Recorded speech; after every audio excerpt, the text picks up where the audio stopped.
오늘 말씀은 열왕기의 선지자들 첫 번째 시간 선지자 나단이라는 주제로 말씀을 전하려고 합니다. 이스라엘의 역대 왕들에 대한 역사서에는 열왕기와 역대기가 있습니다. 역대기는 제사장적인 관점으로 기술된 역사서라면은 열왕기는 선지자적인 관점으로 기술된 역사서입니다. 따라서 열왕기에 등장하는 선지자들을 중점적으로 살펴보면서 이 열왕기를 보는 것도 이 열왕기의 메시지를 발견하는데 좋은 의미가 있을 것이라고 생각돼서 이 시리즈를 시작하려고 합니다. 그러면은 이제 선지자라는 사람이 누구인지를 먼저 생각을 해야 합니다. 우리가 이미 잘 알다시피 선지자는 하나님의 말씀을 하나님의 백성들에게 대언하는 사람, 대언하는 사자라고 생각을 하시면 될 것 같습니다. 그리고 넓은 의미에서 성경을 쓴 모든 이들이 다 선지자다라고 말할 수도 있습니다. 성경은 성령의 영감을 받은 선지자와 사도들이 쓴 책입니다.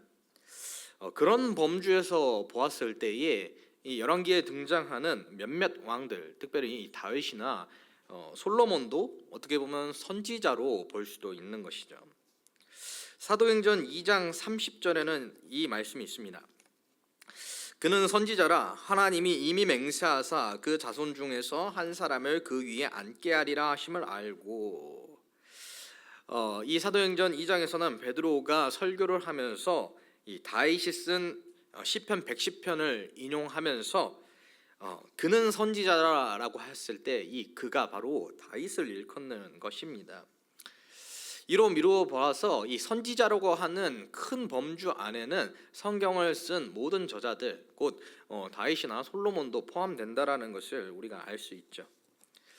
그러나 특별히 이 열왕기에서는 이 다윗이나 솔로몬, 특별히 이 왕들을 선지자의 범주에 넣고 보면은 우리가 좀 이 성경의 메시지를 찾기가 어렵습니다. 왜냐하면은 하나님께서 이 열왕기에서 왕들의 포지션은 백성들의 대표로서 하나님께서 선지자를 통하여서 말씀이 전해지면 그 백성들의 대표인 왕이 그 말씀을 받아들이냐 그렇지 않느냐에 따라서 이 역대 왕들의 역사가 전개되는 모습을 보여주기 때문입니다.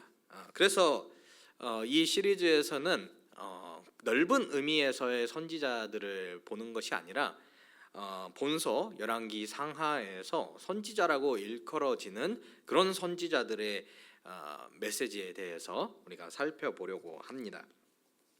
오늘 첫 번째 열왕기 선지자로 등장하는 사람은 나단입니다. 열왕기에서 나단이 등장하는 시기는 다윗 왕의 말년입니다. 이 다윗 왕의 말년 시기에 큰 사건이 터지는데요. 그것은 다윗의 넷째 아들인 아도니아가 아버지가 여전히 생존해 있는 가운데에서 자신이 왕이 되겠노라 하는 그런 야망을 품고 대관식을 벌이는 것이었습니다. 아도니아는 유력한 사람들을 포섭하고 이 대관식을 큰 잔치로 벌이게 되는데요. 여기에는 군대 사령관 요압과 대제사장 아비아달 그리고 여러 왕자들이 초청되었습니다. 그러나 제사장 사독과 브나야 장군, 나단 선지자 등은 초청되지 않았습니다. 그리고 왕자들 가운데 또 다른 차기 왕 후보였던 솔로몬도 초청되지 않았습니다. 이 아도니아의 잔치에 초청되지 못했다라는 것은 아도니아의 통치가 본격적으로 시작될 때에 숙청의 대상이 된다라는 것을 의미했습니다. 이제 여기서 나단이 움직이기 시작합니다. 나단은 솔로몬의 어머니인 밧세바를 찾아가서 아도니아가 왕이 되려 한다라고 말하며 이 사실을 지금 다윗 왕이 알지 못하고 있다라고 말합니다. 그리고 이 사건을 해결하기 위하여서 계책을 밧세바에게 알려주는데요. 그 내용이 열왕기상 1장 13절에서 14절 가운데 나타납니다. 제가 읽겠습니다. 당신은 다윗 왕 앞에 들어가서 아뢰기를 내 주 왕이여 전에 왕이 여종에게 맹세하여 이르시기를 내 아들 솔로몬이 반드시 나를 이어 왕이 되어 내 왕위에 앉으리라 하지 아니하셨나이까? 그런데 아도니아가 무슨 이유로 왕이 되었나이까? 하소서. 당신이 거기서 왕과 말씀하실 때에 나도 뒤이어 들어가서 당신의 말씀을 확증하리이다. 나단은 먼저 밧세바가 다윗 왕에게 들어가서 솔로몬이 왕이 될 것이라고 왕께서 일전에 약속하지 아니하셨느냐고 그 약속에 대하여 상기시키라는 말을 합니다. 아울러서 왜 지금 아도니아가 왕이 되어서 지금 잔치를 벌이고 있느냐 하는 그런 내용도 다윗에게 일러 주어라고 하였죠. 그리고 다윗 왕이 이 문제에 대하여서 깊이 생각하기도 전에 나단 선지자가 곧바로 뒤이어 왕에게 나아가서 이 문제에 대하여서 분명히 확증하겠다라고 하였습니다. 이것이 나단 선지자가 지금의 현 상황, 아도니아가 대관식을 벌이고 있는 이 상황에 대하여서 해결하려고 고안해낸 계책이었습니다. 밧세바는 나단이 일러준 대로 다윗 왕에게 나아가 솔로몬이 왕이 될 것이라는 약속, 그리고 아도니아가 왕이 되려고 하는 이 현 상황에 대해서 다윗 왕에게 말합니다. 그리고 계획한 대로 나단이 다윗 왕에게 나아가서 한 번 더 이 일에 대하여서 확증하고 또 문제 제기를 하는 것을 볼 수가 있습니다. 다윗은 이 밧세바와 나단이 하는 말을 듣고 분명한 결정을 내리는데요. 그 결정에 아주 중요한 내용이 열왕기상 1장 30절에 나타나 있습니다. 제가 읽겠습니다. 내가 이전에 이스라엘의 하나님 여호와를 가리켜 내게 맹세하여 이르기를 내 아들 솔로몬이 반드시 나를 이어 왕이 되고 나를 대신하여 내 왕위에 앉으리라 하였으니 내가 오늘 그대로 행하리라. 다윗은 자신이 약속한 대로 솔로몬을 왕으로 세우겠다라고 선언하였습니다. 그리고 솔로몬을 자신의 노새에 태워 기혼이라고 하는 지역에서 대관식을 열고 제사장 사독과 선지자 나단이 솔로몬에게 기름을 부어 왕이 되게끔 하는 일을 시행하리라고 합니다. 이 일은 거침없이 진행돼서 그날 바로 솔로몬이 왕이 되었습니다. 다윗은 아직 죽지 않아 여전히 왕인 상태였지만 솔로몬이 공식 후계자라는 것이 이 이스라엘 가운데에 분명히 선포된 것이었고 섭정 통치를 함께하는 왕이 된 것을 우리는 살펴볼 수 있습니다. 이 일로 말미암아 아도니아를 지지하던 세력들은 혼비백산하여서 뿔뿔이 흩어졌고 아도니아는 죽음을 면하기 위해서 제단불을 잡고 솔로몬 앞에 간청하여서 목숨만 겨우 부지하게 되는 그런 일들이 발생합니다. 이 사건을 보고 많은 학자들은 나단 선지자가 킹메이커다라고 말하는데 이 킹메이커라고 하는 이 말의 뉘앙스에는 부정적인 느낌이 많이 들어 있습니다. 일단은 아도니아가 자신을 불러주지 않았죠. 이러한 상태에서 아도니아가 왕이 되고 또한 실질적인 통치를 할 수 있는 그런 상황이 되면 자신의 정치적 입지가 매우 어렵게 될 것을 나단은 생각하였기 때문에 나단이 이 상황을 타개하기 위해서 속히 밧세바를 찾아가고 또 밧세바와 함께 계책을 꾸며서 왕으로 하여금 솔로몬을 왕으로 만드는, 다윗으로 하여금 솔로몬을 왕으로 분명히 세우게끔 하는 이런 정치적 행동을 했다라고 보는 것입니다. 어떤 신학자는 그의 행동, 곧 나단의 행동은 아도니아의 교활함보다 한 수 위다라고 표현하기까지 합니다.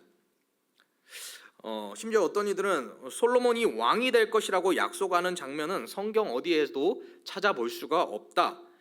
그러니 지금 이 나단이 밧세바와 함께 이 노쇠하에서 정신이 혼미한 다윗 왕에게 사기를 치는 것이다라고까지 말하는 이들도 있습니다.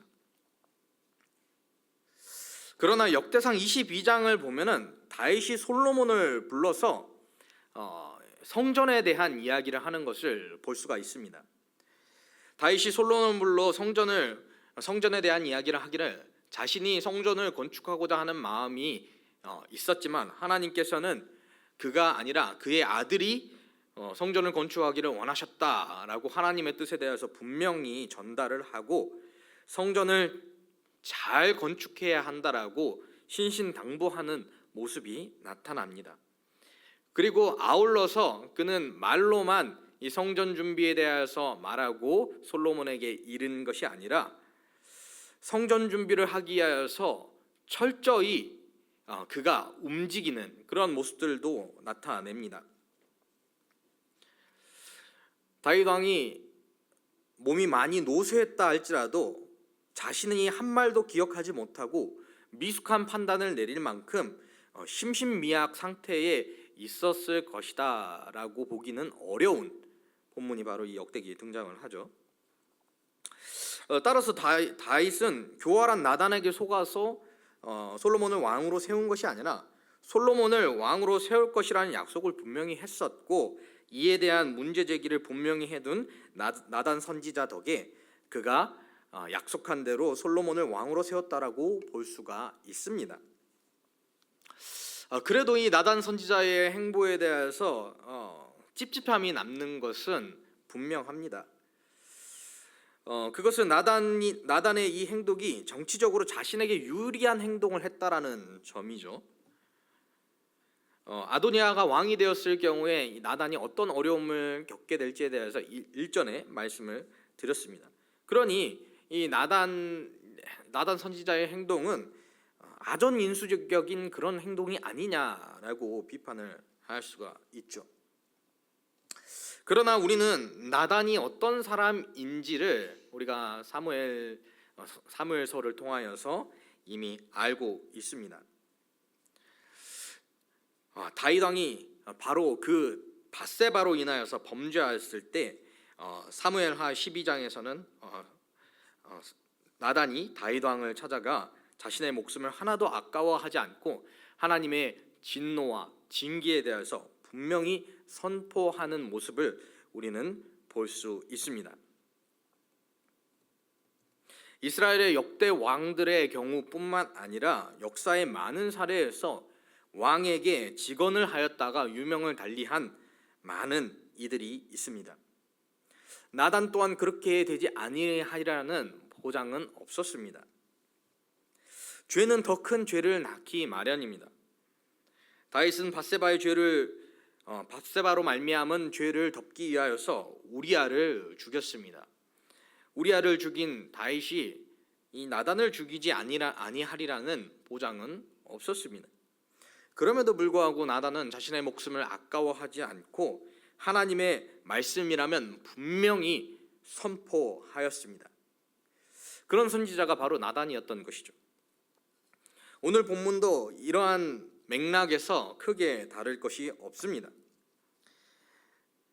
나단은 하나님께서 사랑하시는 왕자가 솔로몬이라는 것을 알고 있었습니다. 우리 사무엘상 12장 25절을 함께 보겠습니다. 제가 잘못 보내드렸습니다. 사무엘하 12장 25절입니다. 제가 읽겠습니다. 죄송합니다. 제가 잘못 보내드렸습니다. 선지자 나단을 보내 그의 이름을 여디디아라 하시니 이는 여호와께서 사랑하셨기 때문이더라. 하나님께서 특별히 사랑하시는 왕자에게 하나님의 뜻이 있다라고 나단은 생각했을 것입니다. 그리고 다윗이 이전에 했던 그 맹세는 확실한 것이었습니다. 공수표를 남발하듯이 약속을 한 것이 아니라 하나님 앞에 맹세하여 솔로몬이 왕이 될 것이라고 약속하였던 것입니다. 밧세바는 말하기를 당신이 나에게 한 맹세가 있지 않느냐라고 하며 다윗과 밧세바 자신 사이의 이 맹세에 대한 이야기를 하는데 열왕기상 1장 30절에서는 다윗이 내가 밧세바 앞에서 이런 맹세를 했다라고 하는 것이 아니라 하나님 앞에서 여호와를 가리켜 맹세하였다라고 분명히 말하고 있습니다. 열왕기상 1장 30절을 다시 보겠습니다. 내가 이전에 이스라엘 하나님 여호와를 가리켜 내게 맹세하여 이르기를 내 아들 솔로몬이 반드시 나를 이어 왕이 되고 나를 대신하여 내 왕위에 앉으리라 하였으니 내가 오늘 그대로 행하리라. 다윗은 하나님 앞에 맹세를 하였고 그 맹세가 자칫 지켜지지 않을 수 있었던 그 상황을 바로잡기 위하여, 다윗을 돕기 위하여 나단 선지자가 나섰다라고 볼 수가 있는 것입니다.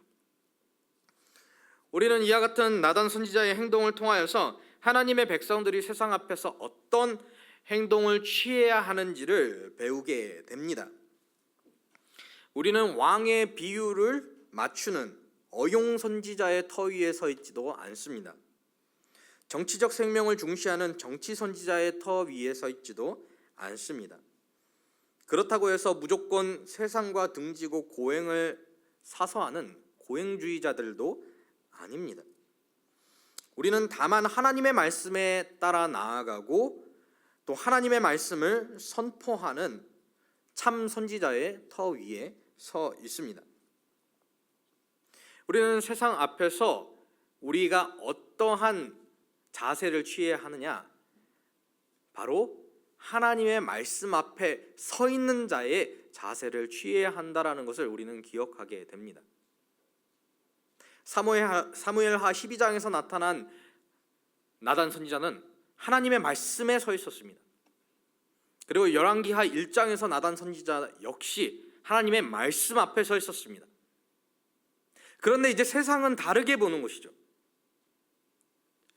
사무엘하 12장에서는 나단 선지자는 거침없이 자신의 또 손해나 또한 자신의 이 목숨이 위태로운 것도 결코 개의치 않고 나아가는 정의로운 선지자.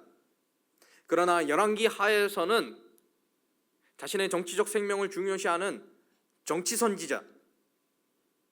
세상은 같은 하나님의 사람으로 서 있는 사람의 모습을 보고도 다르게 평가를 하죠. 우리는 세상이 우리를 어떻게 평가하는가에 대하여서 전전긍긍할 것이 아니라 하나님의 말씀이 이 땅 가운데 실현되기 위하여서 어떻게 해야 할지를 고민하고 또 그것을 세상에 선포하고 또 그 말씀을 따라서 살아가는 우리의 모습이 되어야 한다라는 것을 배우는 것입니다.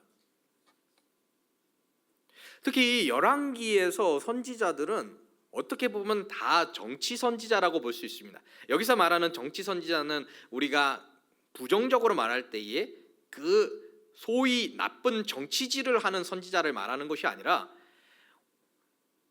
하나님께서 왕에게 정치를 하라고, 정치 곧 바르게 다스리는 일을 하라고 하나님께서 세우신 사람들이 바로 이 왕들인데 그 왕들이 바르게 다스릴 수 있도록 정치적인 조언을 하는 사람들이 선지자였다라는 것이죠.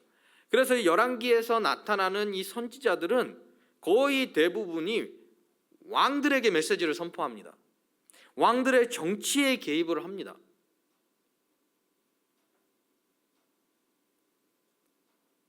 이런 의미에서 이제 정치 선지자라고 이제 표현을 한 것입니다. 부정적인 의미가 아니고요.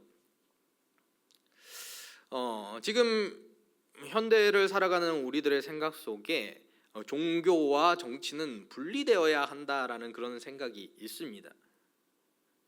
그리고 더러 잘못된 생각을 가지고 정치에 개입하는 사람들은 이 정치에 대해서 우리가 생각하는 나쁜 의도를 가지고 소위 그 정치질을 한다라는 그 정치적 입장에서 신학적으로 개입을 하고 또한 그 신학적으로 뒷받침을 해주는 그런 어용 선지자적인 그런 모습을 나타내는 모습을 우리가 보면서 역시 교회는 정치에 개입하면 안 돼, 신학은 정치에 개입하면 안 돼, 이런 생각을 갖고 있지만 열왕기에서 분명히 보여주는 바는 이 정치적인 상황에서도 우리는 하나님의 분명한 말씀의 터 위에 서서 목소리를 낼 수 있어야 한다라는 것을 우리는 분명히 발견하게 됩니다.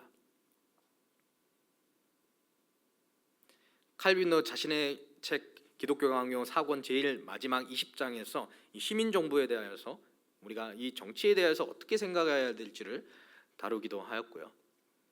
또 아브라함 카이퍼라고 하는 유명한 개혁 신학자는 네덜란드를 정치적으로 어떻게 정말로 하나님 기뻐하시는 모습으로 세워갈지를 고민하면서 그 정치에 뛰어들었던 사람이기도 합니다. 그런 의미에서 우리가 정치에 있어서도 바르게 우리의 목소리를 내야 한다는 것을 이 시간 말씀드리고 싶은 것이죠.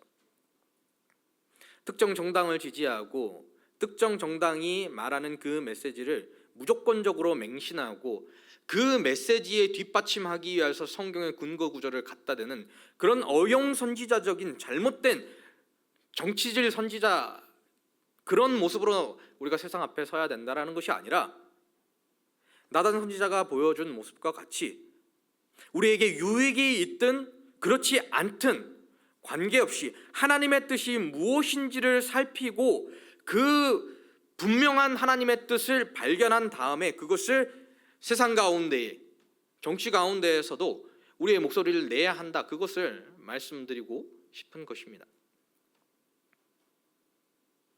그렇기 위하여서는 우리는 성경을 허투루 보면 안 됩니다. 그렇게 하기 위해서는 정말로 하나님의 말씀, 진리의 말씀이 우리에게 무엇을 말씀하시고 있는지, 하나님의 뜻은 무엇인지를 분명히 성경 가운데서 발견하고, 또 이 시대가 흘러가고 있는 가운데 이 시대 정신이 무엇을 말하고 있는지, 이 문화와 사회와 이 정치 가운데에 흐르고 있는 이 사상적인 틀은 무엇인지 우리가 그것에 대하여서 공부하고 바르게 깨달아 알고, 그리고 그 가운데 사회 현상으로 나타나고 있는 이 사회 문화와 이 정치적인 일들, 그것을 표면적으로만 볼 것이 아니라 말씀에 분명한 터가 있고 그 터 가운데의 시대 정신을 해석하고, 그리고 이 사회 가운데 나타나고 있는 사회 현상들에 대하여서 분명히 깨달아 안 뒤에 목소리를 내야 한다는 것입니다. 이렇게 행하였을 때 어떤 이들은 우리를 가리켜서 회색 분자라고 말할 수 있습니다. 1번을 찍으면 1번을 찍는 거고 2번을 찍는 건 2번을 찍는 거지, 어떤 때에는 1번을 지지하는 듯 하다가도 어떤 때에는 2번을 지지하는 것 같은 그런 모습들이 나타날 수밖에 없는 이 바른 신학적 태도를 가지고 있다라면 사람들은 우리를 회색 분자라고 하겠죠. 그런데 우리는 생각해야 합니다. 사람들이 우리를 회색 분자라고 말하는 것을 신경 써야 하느냐, 아니면 하나님께서 우리더러 너는 박쥐니, 내 말보다 특정 정치 이념을 따라서 따라가는 그 모습이 바르니 하나님의 말씀에 우리는 귀를 기울여야 하냐, 우리는 선택을 해야 합니다.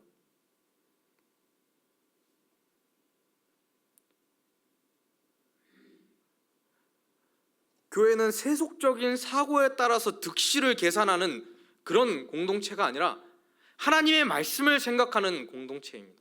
하나님의 뜻을 따라가는 공동체입니다. 그리고 하나님의 뜻을 선포하는 공동체입니다. 그런 차원에서 교회가 우리 안에서의 일들을 결정할 수 있어야 하고, 또한 세상에 대하여서 하나님의 말씀에 분명히 근거한 목소리를 낼 수 있어야 한다라는 것이죠. 세상이 말하기를 너희는 어떤 때에는 영웅적으로 보이다가도 어떤 때에는 아전 인수하는 격으로 보인다라고 세상이 어떠한 말을 하든 간에 하나님의 뜻을 역시 분명히 해석하는 것, 거기서부터 시작을 해야 되죠. 허투루 엉터리같이 시대정신에 타협해서 엉터리로 신학을 만들어내는 그런 정치 유튜버들의 사견을 따라서 이것이 하나님의 뜻이다, 그러니 우리는 그 뜻대로 해야 된다, 그런 것을 말하는 것이 결코 아닙니다. 그렇기 때문에 우리는 하나님의 말씀을 분명히 알아야 합니다. 하나님의 뜻이 무엇인지 알아야 됩니다. 하나님이 누구신지 알아야 되고, 하나님께서 보시는 우리 자신이 누군지 알아야 되고, 하나님께서 보시는 세상이 무엇인지 알아야 합니다.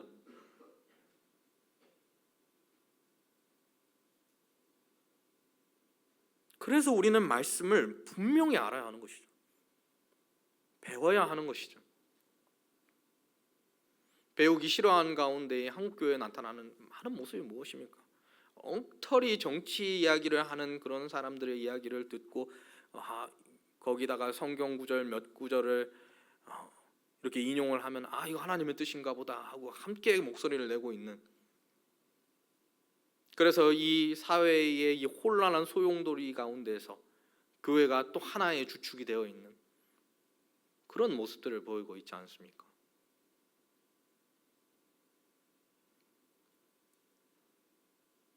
분명한 말씀의 터 위에 서 있어야 합니다. 에베소서 2장 20절은 이와 같이 말씀합니다. 너희는 사도들과 선지자들의 터 위에 세우심을 입은 자라. 그리스도 예수께서 친히 모퉁이 돌 되셨느니라. 아멘. 여기서 사도들과 선지자들의 터 위에 서 있다라는 것이 곧 말씀의 터 위에 서 있다라는 것입니다. 제가 앞서 말씀드렸죠. 성경은 사도들과 선지자들이 하나님의 영감을 받아서 우리에게 준 계시의 말씀이라고, 그런 의미에서 성경의 모든 저자들이 선지자 혹은 사도들이라고 말할 수 있다라는 점 말씀을 드렸습니다. 곧 무엇입니까? 하나님의 말씀에 분명하게 서서 거기서 이 세상이 돌아가는 일들을 해석을 하고, 하나님의 말씀이 이루어지기 위해서는 우리는 어떤 판단을 내야 될지 깊은 신학적 고민과 성찰 가운데에서, 논의 가운데에서 결정을 내리고 하나님의 뜻대로 나아가야 하는 것이죠. 세상 가운데서도 정치 가운데서도 목소리를 낼 수 있어야 한다라는 그것을 말씀드리는 것입니다. 사랑하는 성도 여러분, 오늘 우리는 이 나단 선지자의 모습을 보았습니다. 신학자들도 말합니다. 이거 정치질하고 있다고. 그런 비난도 감수할 수 있어야 합니다. 세상 사람들이 보기에 어떤 평가를 받느냐 중요치 않습니다. 하나님의 뜻이 성취되기 위해서 어떻게 해야 되냐. 그러면 내가 정치 선지자로 보이기가 못마땅해서 하나님께서 성취하시고자 하는 그 약속이 어떻게 되든지 말든지 나의 평판을 위해서 나는 아무 소리도 내지 않겠다라고 나단이 결정을 했다라면 그가 과연 하나님의 뜻대로 행했다라고 볼 수 있겠습니까? 그렇지 않죠. 뿐만 아니라 하나님께서 다윗에 대하여서 분명히 징계하고 또 진노하신 그런 말씀이 있으시다면 내 목숨을 아까워하지 않고 선포할 수 있는 그런 모습, 나단 선지자가 우리에게 보여주는 교훈이 아닌가 생각이 듭니다. 사랑하는 성도 여러분, 하나님의 말씀에 분명히 서 있는 우리가 되기를 원합니다. 말씀을 분명히 알고 그 말씀의 터 위에 서서 우리가 생각하고 판단하고 또 선포할 수 있는 우리가 되기를 원합니다. 우리의 삶의 전반적인 영역에 걸쳐서, 정치적인 영역도 우리가 더 나아가서까지 우리가 사람들의 이 편향된 생각들에 막 휘둘리고 시대를 따라가고 시대의 흐름을 따라가고 시대 정신에 우리가 물어들듯 내려가며 세상은 세상대로 가게 내버려도 우리는 그저 우리 안에서만 즐겁지, 하나님은 세상에 대하여서, 하나님은 일반 은총의 영역에 있어서도 역시 관심을 가지고 계시고 역사하신다라는 우리가 그것을 생각했을 때 우리는 그런 태도를 가지서는 안 됩니다.